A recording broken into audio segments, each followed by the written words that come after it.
महाभारत की कहानी भीम और हिडिंबा का विवाह। द्वापर युग की बात है। यह बात हर कोई जानता था कि कौरव पांडवों को हमेशा से अपना शत्रु मानते थे और कैसे भी करके उन्हें मारने की योजना बनाते रहते थे। एक बार जब पांचों पांडव और कुंती वारणावर्त नगर में महादेव का मेला देखने गए, तब दुर्योधन ने उन्हें मारने की योजना बनाई।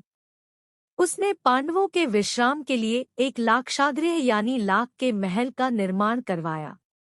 लाख ऐसी चीज है जो जल्द आग पकड़ लेती है। रात को जब सभी विश्राम कर रहे थे, तभी महल में आग लगा दी गई। पांडवों को इस बात का पता पहले से ही चल गया था, इसलिए उन्होंने महल के अंदर सुरंग बना दी थी और वो सभी उस सुरंग के रास्ते सुरक्षित बाहर निकल गए। वहां से निकलकर वो सभी जंगल में पहुंचे और रात गुजारने के लिए एक जगह रुक गए। भीम ने कहा कि आप सभी सो जाइए, मैं यहाँ पर पहरा देता हूँ। उसी जंगल में एक हिडिंब नाम का राक्षस अपनी बहन हिडिंबा के साथ रहता था। वह इंसानों को खाकर अपनी भूख मिटाता था। उस रात राक्षस ने अपनी बहन हिडिंबा को कहा कि उसे भूख लग रही है, वह किसी इंसान को पकड़कर लेकर आए। भाई की बात सुनकर हिडिंबा जंगल में यहाँ वहाँ घूमकर किसी मनुष्य को ढूंढने लगी। तभी उसकी नजर भीम पर पड़ी और वह भीम पर मोहित हो गई। उसने मन में सोचा कि अगर मैं विवाह करूंगी तो इस महापुरुष से ही करूंगी, अन्यथा अपने प्राण त्याग दूंगी।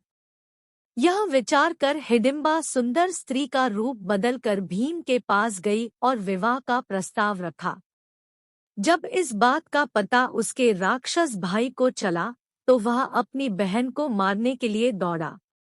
यह देखकर भीम ने राक्षस को रोका और दोनों में जोरदार लड़ाई हुई, जिसमें राक्षस मारा गया।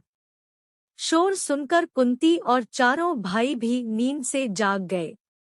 हिडिंबा ने फिर से भीम को विवाह करने का प्रस्ताव दिया, जिसे भीम ने ठुकरा दिया, लेकिन माता कुंती के समझाने पर हाँ कर दी। भीम और हिडिंबा का गंधर्व विवाह जंगल में संपन्न हुआ और कुछ समय बाद उनके घर एक पुत्र का जन्म हुआ। उसका नाम घटोत्कच रखा गया। अगर कहानी अच्छा लगा हो तो लाइक शेयर सब्सक्राइब जरूर कर देना।